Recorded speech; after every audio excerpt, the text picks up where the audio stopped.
You're listening to language.A. Hello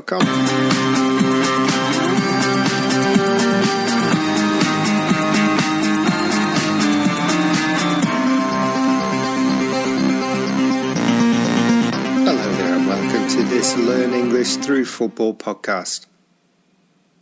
My name's Damien, one of the LanguageCaster team, the other being Damien. We both hope you're well and that you have been enjoying the start to 2021 and all the football that's been taking place.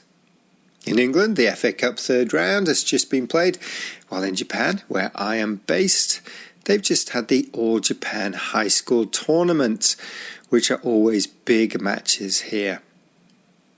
Talking of big events, well, in South America, the Copa Libertadores has reached the semi-final stages with the second legs being played. When this podcast goes out, will it be River Plate or Palmeiras from the first semi-final, and which of Boca Juniors or Santos will progress? 而家收聽緊 languagecaster.com. Yes, you are listening to languagecaster.com, and that was in Cantonese. Okay, on today's show, I'll be talking about the phrase "not at the races," which is a phrase from the world of horse racing.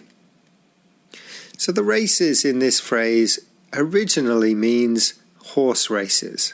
So the day's races at a horse racing event. Some famous races in England would be the Cheltenham races, Ascot races, and so on. To not be at the races means to perform badly, to have no chance. Sometimes a horse in a race just does not want to run. The horse may have even been fancied, which means one of the favourites, but just does not perform.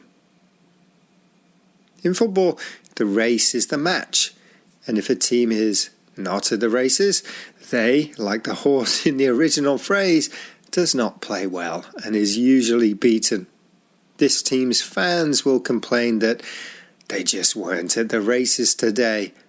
Or the commentator might also point out the team doesn't seem to be at the races.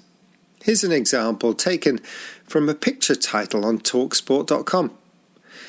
Lacazette's equaliser gave the Gunners hope, but they were just not at the races. The match was Arsenal versus Manchester City in the League Cup, a game that the Gunners lost 4-1 because they played so poorly. They just weren't at the races. My name is Hortensia and I'm from Zaragoza and I'm a Real Zaragoza supporter and you're listening to languagecaster.com.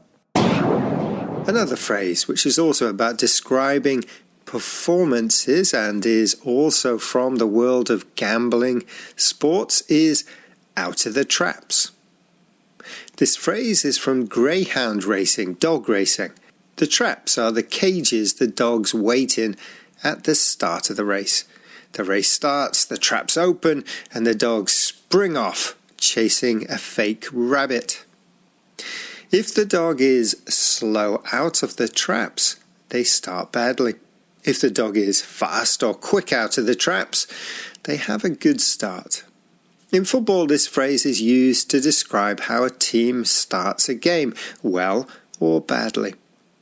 Usually, the phrase is shortened a little from out of the traps to out the traps. Here's an example from the Liverpool Echo. The Reds came flying out the traps and forced Kasper Schmeichel into a handful of saves before they had their lead in strange circumstances. Here the example uses flying to emphasise this was a really good start. Liverpool played with speed, passion and intensity. We should note that if a team is slow out of the traps, it doesn't mean that they lose the game or that they play badly all match. This phrase simply describes the kind of start a team has. It's very possible for a team to be slow out of the traps and still win the game, or vice versa.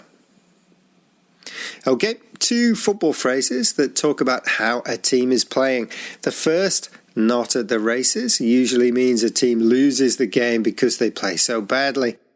The second, out the traps, describes how well or badly a team starts the game or half. Thanks for listening. Stay safe, enjoy the football, and we'll be back soon with some more football language to talk about. Ta-ra!